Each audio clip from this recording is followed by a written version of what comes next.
Fala pessoal, tudo bem? Hoje falaremos sobre os intervalos reais. Primeiramente, os intervalos reais são pedaços da minha reta real. Minha reta real é como se fosse a representação de todos os elementos que eu tenho no meu conjunto dos números reais, que a gente viu numa aula passada. Aqui a gente vai representar e apresentar para vocês todos os tipos de intervalo que a gente pode ter, e depois a gente vai fazer algumas questões com operação de intervalos. Então vamos lá. Aqui, primeiramente, a gente vai falar sobre o intervalo aberto. O que seria o intervalo aberto? Intervalo aberto quer dizer que os seus extremos, aqui no nosso caso A e B, são abertos. E como que eu represento aberto no intervalo? Eu represento o intervalo aberto com essas bolinhas aqui abertas. Além disso, eu tenho três tipos de representação de intervalo. Vocês podem perceber aqui, ó, uma, duas, três formas. Então, a forma gráfica eu represento com a bolinha sem estar pintado. Nessa segunda forma aqui, a gente representa com esses parênteses. Só que a gente pode representar também dessa forma. Deixa eu mudar o tamanho aqui da letra.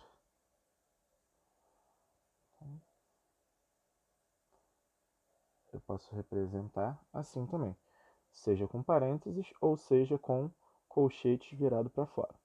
Colchetes virado para fora é aberto, colchete virado para dentro é fechado, assim como a gente vai ver no próximo exemplo.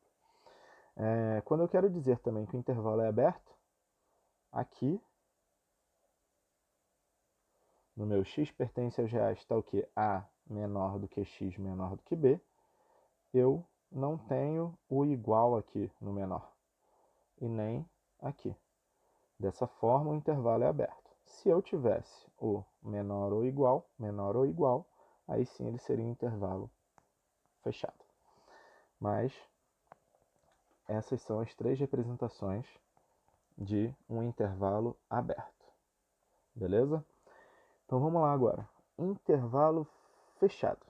Se no intervalo aberto a gente tinha que os seus extremos A e B eram com bolinhas abertas, no intervalo fechado, os seus extremos A e B, se vocês repararem, eles têm bolinhas fechadas, ou seja, bolinhas pintadas. E a representação aqui, a gente vê com colchetes para dentro. E essa representação aqui, a gente percebe que se ele é fechado, a gente tem um menor ou igual. Então, x pertence aos reais, está o quê? A é menor ou igual a x, menor ou igual a b.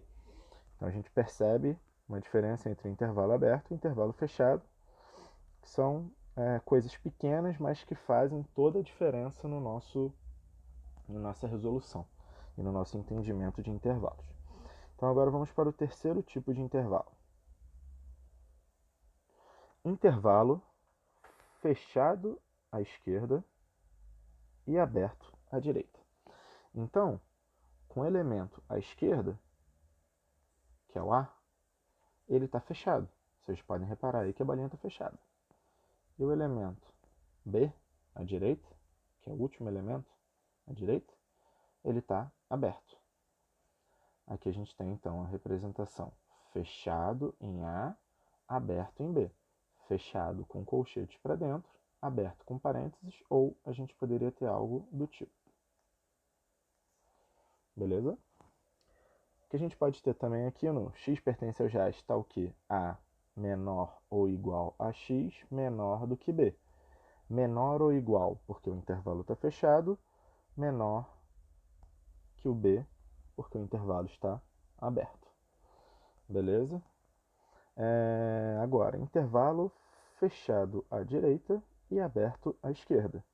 É o contrário do que a gente viu anteriormente. Então, o elemento A ele não faz parte do conjunto, enquanto o elemento B ele faz parte do conjunto. Perdão, do conjunto não, do intervalo. Desculpa. O elemento A não faz parte do intervalo, enquanto o elemento B faz parte do intervalo. Aqui, nessa representação, assim como a anterior, parênteses no A, Então, aberto no A, fechado no B, com colchetes para dentro. E aqui a mesma coisa, x pertence aos reais, tal que A menor do que x, menor ou igual a B, porque ele está aberto no A e fechado no B. Antes da gente prosseguir, o que a gente quer dizer com intervalo aberto ou fechado? Com pertencer ou não pertencer ao intervalo? É mais ou menos o seguinte, vamos supor que eu tenho um intervalo usando esse exemplo aqui. Não vou mudar a cor aqui. Supor que eu queira usar esse intervalo aberto e fechado. 2 e 3, por exemplo. Isso aqui quer dizer que o 2 ele não pertence ao meu intervalo, mas que o próximo número depois do 2 pertence. Ou seja, o 2,00000 infinitamente zero com 1 no final vai ser o primeiro elemento do meu intervalo. E ele vai até o 3, ou seja, ele vai chegar lá no 2,9 e depois o próximo termo dele, o próximo elemento vai ser o 3.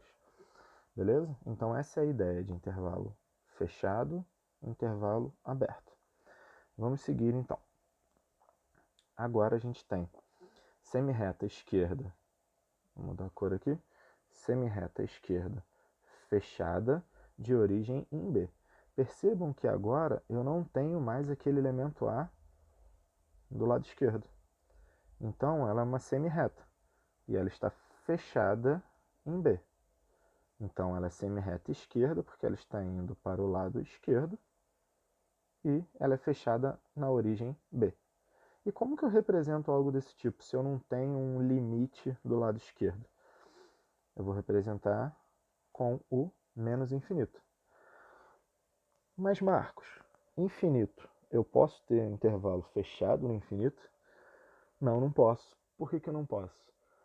Porque no infinito eu não sei qual é o último número, porque não existe um último número. Ele é infinito, como o nome já diz. Ou seja, o infinito vai ser sempre aberto. Então, por isso a gente representa dessa forma. A gente poderia também representar assim e fechado no B. E aqui, percebam, x pertence aos reais, tal que x é menor ou igual a B.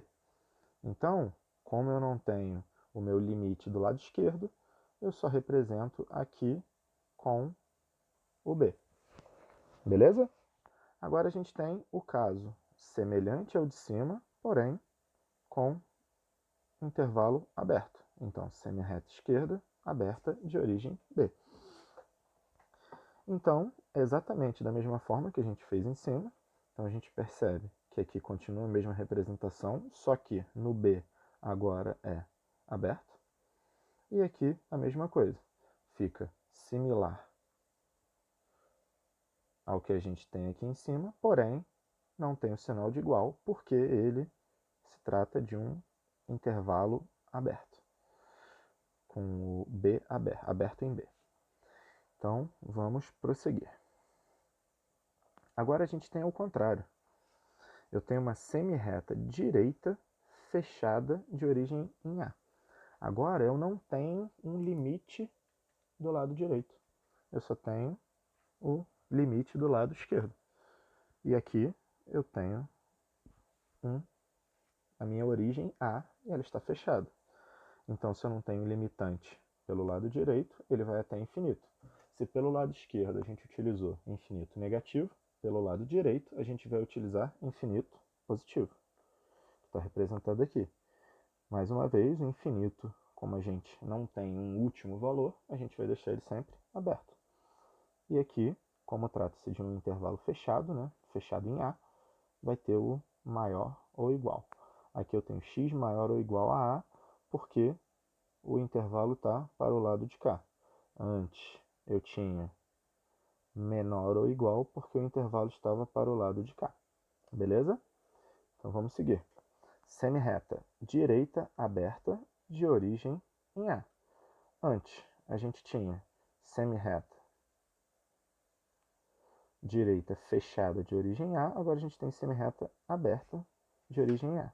Mesmo esquema, só que agora a gente tem o A sendo meu limitante, ele está aberto, ele não pertence ao intervalo. Então, a representação idêntica à anterior, com o A agora aberto, e aqui x pertence aos reais, está o que? X é maior do que A. Como ele é aberto, ele não apresenta o sinal de igual. E aqui no último a representação da reta real, ou seja, é um intervalo que pega todos os elementos do conjunto dos números reais. Beleza? Agora a gente tem operações com intervalos. A gente viu num vídeo anterior operações com conjuntos.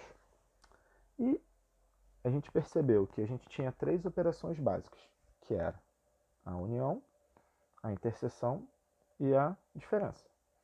Na união, a gente unia, como o nome sugere, os dois conjuntos.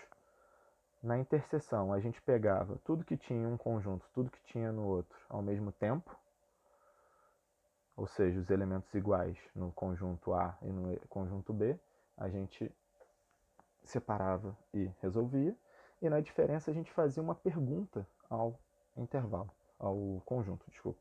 E a pergunta era a seguinte: o que tem no conjunto A e não tem no B? Quando a gente tem intervalo, a forma de resolver é bem similar. Então vamos resolver cada uma delas. Só que antes, a gente vai transformar esses dois intervalos que temos para a forma geométrica. Então eu vou representar aqui do lado o intervalo A na forma geométrica. Se vocês repararem esse intervalo A, ele é similar ao primeiro exemplo que a gente deu. Vou subir aqui. Intervalo aberto. A e B. Só que no meu caso, agora, meu A vale menos 1 e meu B vale 1. Vou voltar aqui. Então, meu A vale menos 1 e o meu B vale 1. Então, é intervalo aberto em A. Aberto. Vou refazer isso aqui, só para a gente não... Aberto. Aberto. Então, aberto em menos 1, aberto em 1. E esse é o meu intervalo A. Meu intervalo B,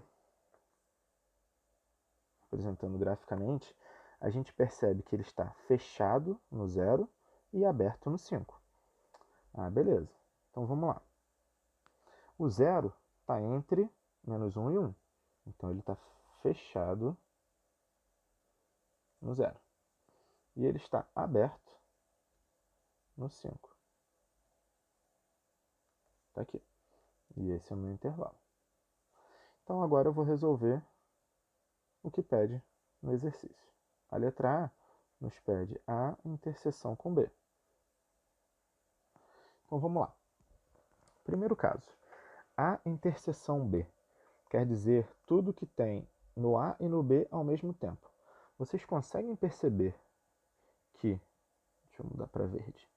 Vocês conseguem perceber que é esse pedaço aqui, ó, que tem nos dois ao mesmo tempo? Aqui o 0 está fechado, correto? E aqui em cima eu sei que o 0 está incluído, porque ele vai de todos os números entre menos 1 e 1. Só que ele está excluindo o menos 1 e ele está excluindo o 1. Ou seja, o 0 faz parte do meu intervalo A. Então aqui, iniciando a resposta, a gente tem fechado em 0. E aqui eu tenho aberto em 1 e aqui vai ser aberto também. Então, esse é o resultado de A interseção B. Agora, eu quero achar A união B. Como é que eu faço A união B? Eu vou pegar tudo que tem no elemento A e vou juntar com tudo que tem no B. Vocês conseguem reparar, vou pegar outra cor, que tudo que vem no A começa aqui e vai até aqui, que é do B. O A vai daqui até aqui, ó. E o B vai daqui até aqui. Beleza? Então, a gente consegue perceber que a união de A com B vai ser aberto no -1 e aberto no 5. Beleza? E agora? Eu quero saber A menos B. O que significa A menos B? A menos B significa que é tudo que tem no intervalo A e não tem no intervalo B. Então vamos lá. Percebam que essa parte aqui eu tenho só no A. Essa parte aqui eu tenho no A e no B. Então isso aqui não pode entrar na minha resposta. Então a minha resposta será do -1 aberto até o 0 aberto. Por que que o 0 vai estar aberto? Porque o 0 faz parte do intervalo A e faz parte do intervalo B. Ou seja, eu quero, quando eu faço a pergunta, tudo que tem no A e não tem no B, eu não posso incluir o 0. Dessa forma, vai ser intervalo aberto no -1 e aberto no 0. Beleza, pessoal? Um abraço. Outra coisa, antes da gente finalizar o vídeo, eu gostaria de divulgar aí para vocês o meu site, que é www.marcosmatematica.wordpress.com, e um projeto que eu tenho com 2 amigos, que é Clube de Ciências do Bolinha, www.clubedecienciasdobolinha.wordpress.com. No primeiro eu coloco materiais de aula que eu trabalho com os meus alunos, né, como vocês sabem. E no segundo, a gente posta sobre curiosidades da ciência, alguns temas de física, química, biologia, matemática, computação, vários temas. Bem interessante, então recomendo que vocês deem uma olhada lá. Beleza? Um abraço, pessoal.